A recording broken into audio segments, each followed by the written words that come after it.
Vamos seguir o nosso conteúdo aí de sistemática. A gente vai falar um pouco a respeito de algas hoje, entender como que esse grupinho ele se organiza, quais são as similaridades aí que a gente vai ter com os grupos de plantas, quais as ligações que a gente tem a respeito de características básicas que estão presentes nesses indivíduos e como que elas acabam se relacionando aí. Deixa eu diminuir um pouquinho isso daqui. Vou pegar aqui para vocês e vamos lá. Então, beleza. Quando a gente fala de grupo de algas aqui, a gente tem que entender que nem sempre tudo que a gente fala em termos de grupos é realmente aquilo que está acontecendo.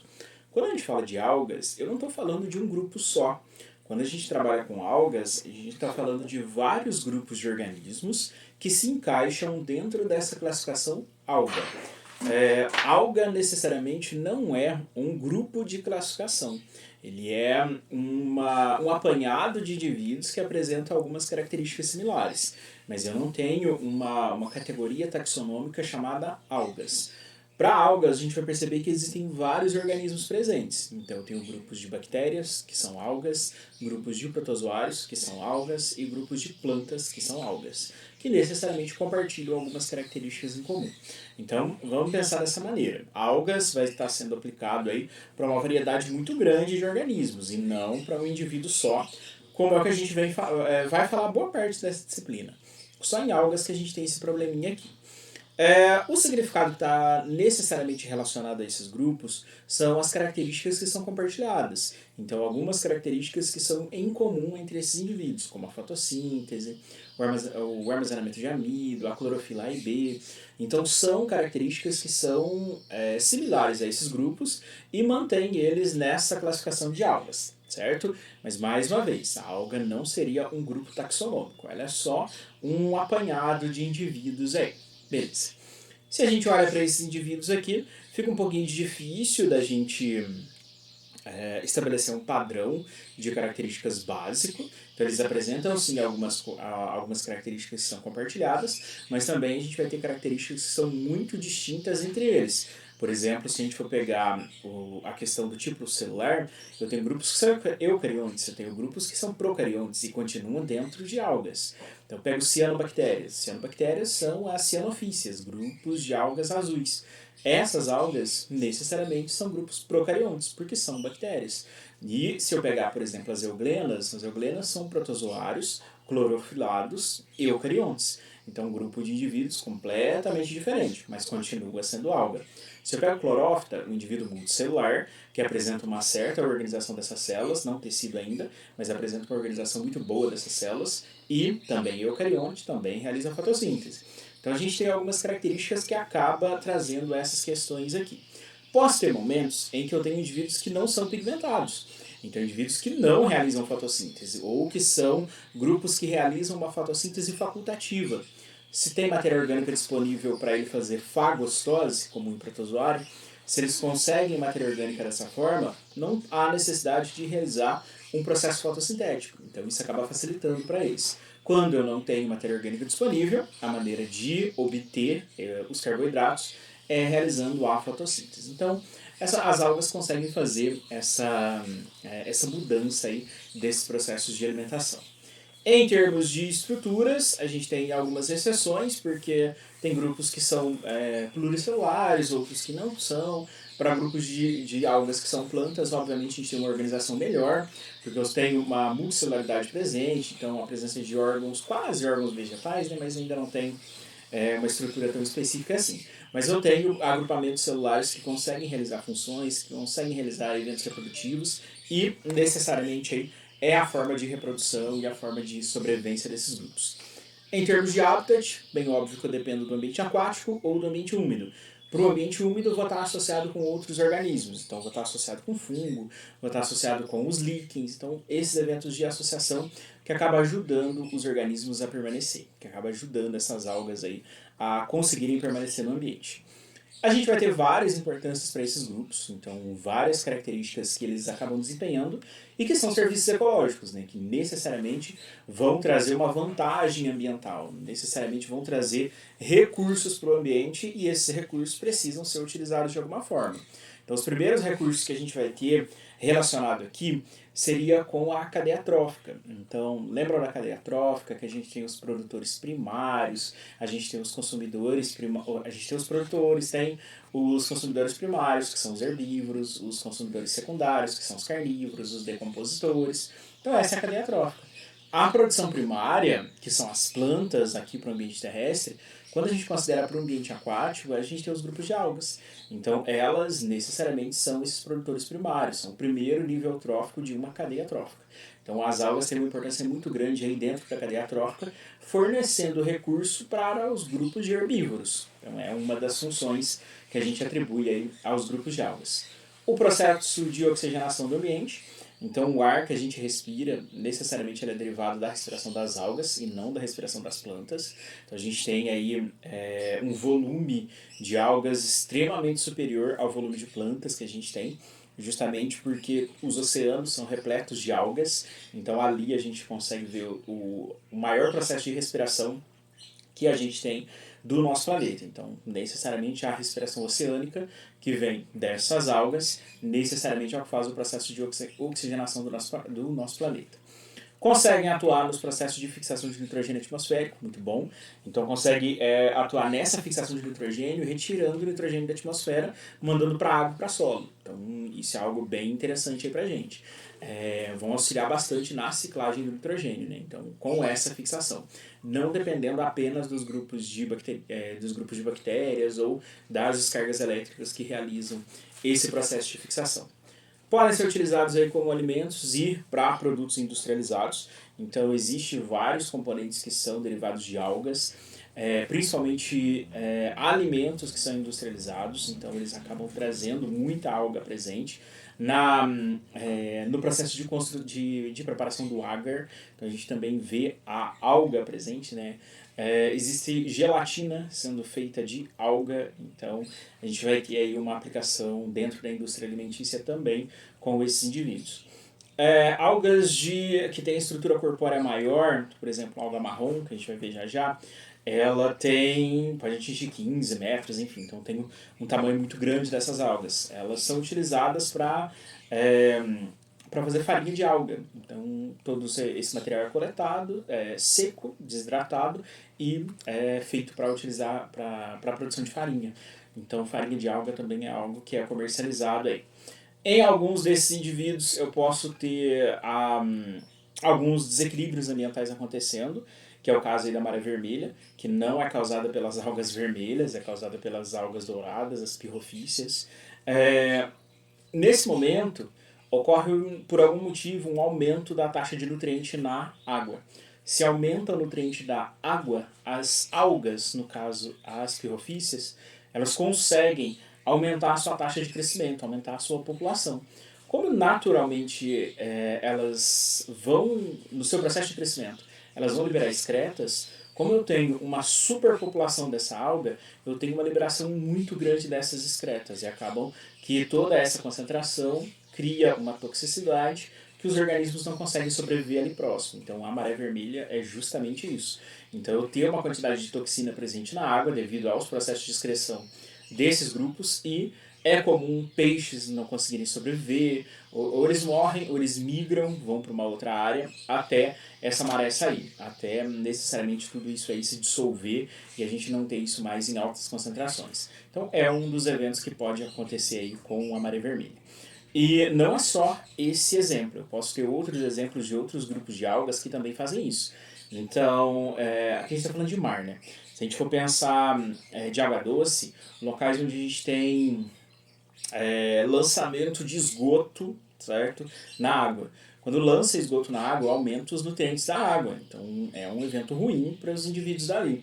Quem vai aproveitar desse processo? As algas. As algas entram no evento de proliferação, vão ter excreção da mesma forma ali que as pirrofíceas, e eu posso ter alguns problemas com o ambiente de água doce também.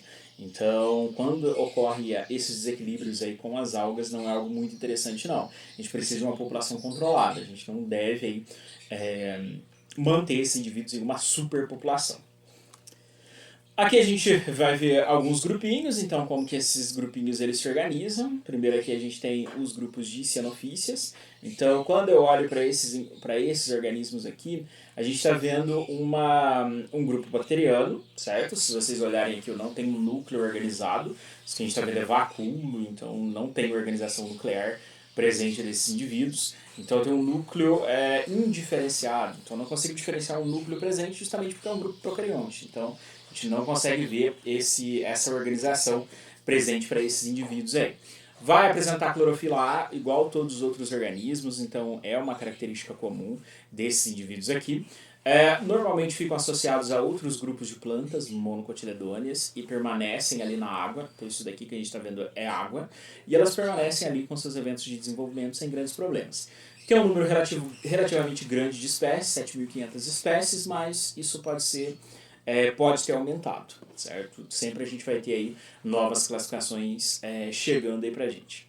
Quando eu olho para esses indivíduos, necessariamente aí, quando eu percebo as paredes, olha, eu olho na parede desses indivíduos, eu consigo ver a presença dos pigmentos. Então os pigmentos ficam, isso que vocês estão vendo em um amarelo, em um verde aí, mas eu tenho a junção desses pigmentos totalmente associados aqui. Aqui a gente acabou de realizar uma divisão celular, então ela ainda está em processo de separação, para depois ela ficar assim, ó, separadinha igual tá de cá.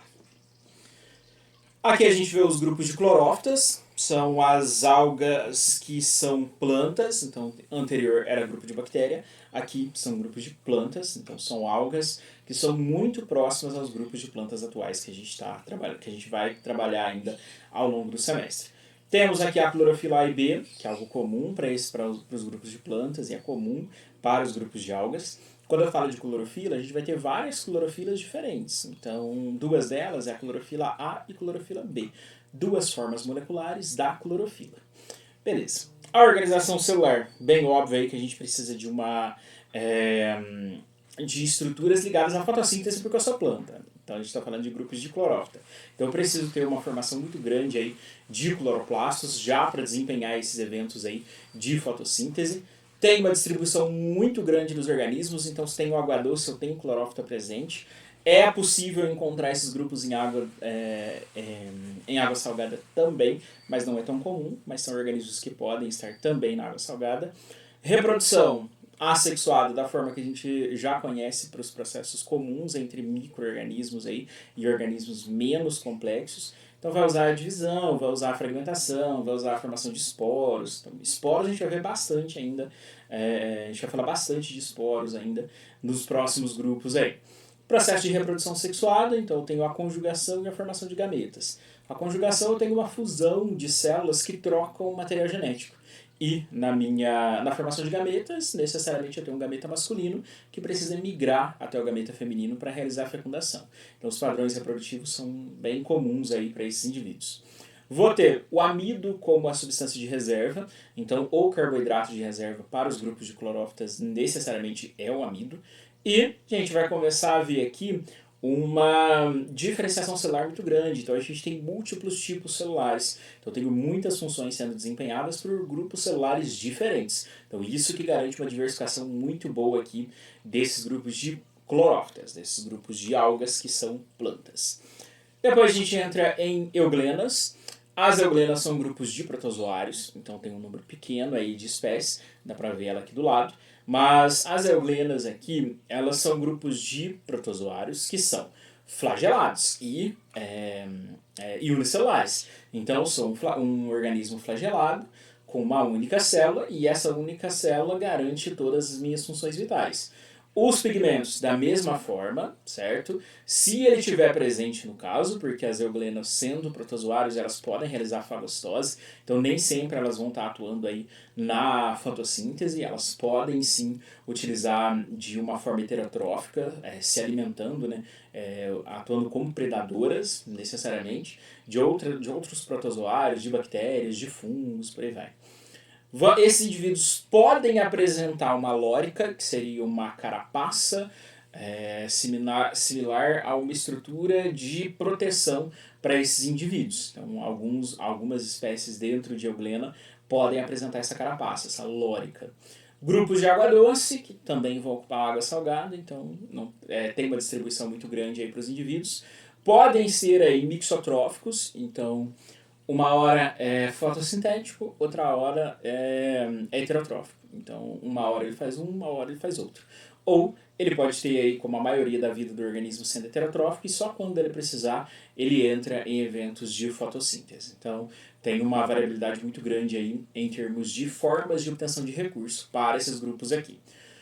Vou ter o paramido como o carboidrato de reserva, então uma variação do amido, e ele atua nesses processos de armazenamento de carboidrato e é o que garante aí a energia para esse organismo quando ele não tiver alimento disponível. Então, quando não tiver alimento disponível, utilize da reserva.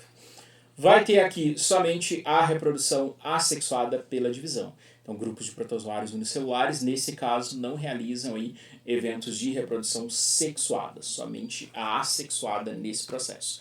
Mas os outros grupos de protozoários podem sim realizar o evento aí de reprodução sexuada também. Só nesse caso da Euglena alga que não acontece. A gente vai ter os grupos de crisofícias, então mais protozoários presentes aí. Quando a gente olha aqui um único indivíduo, há presença de uma carapaça, uma lórica, então ela vai estar aqui presente também.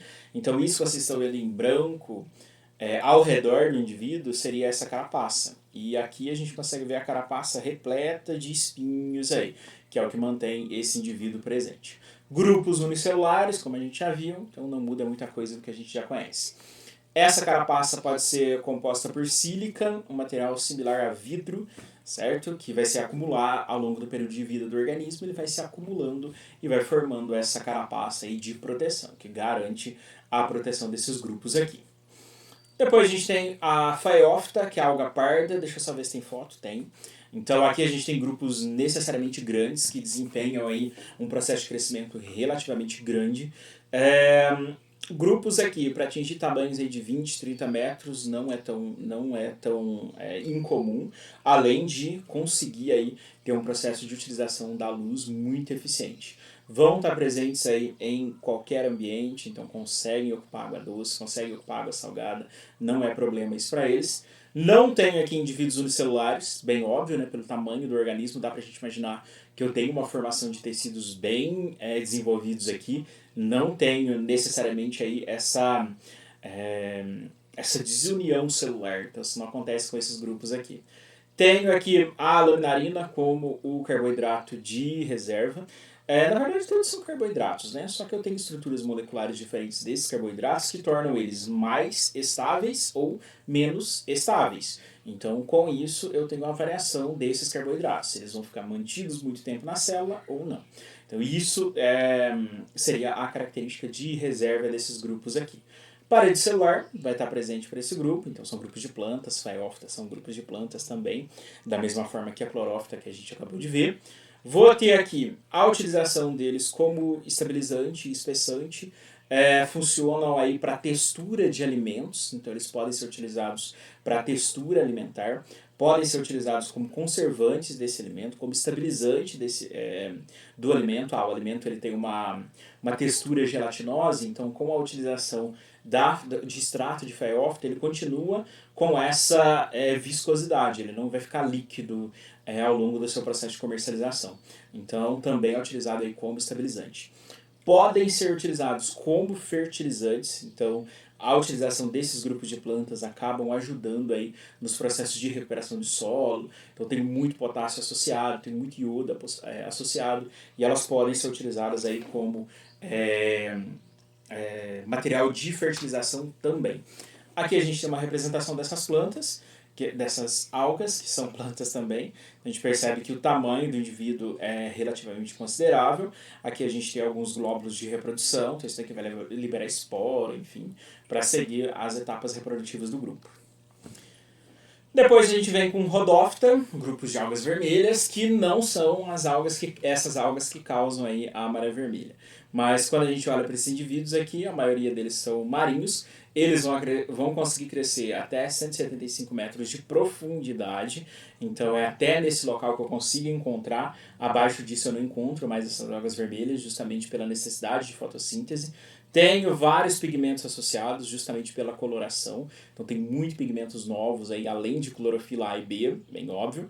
A reserva, mais uma vez, um amido, então o amido atua aqui nesse processo de armazenamento de carboidratos para garantir as reservas dessa planta. Vou ter a parede celular presente da mesma forma, só que aqui eu tenho uma presença de mucilagem nessa parede celular. Então isso garante uma menor resistência e uma maior maleabilidade para essa alga. Então isso garante uma movimentação bem melhor para esses indivíduos aqui.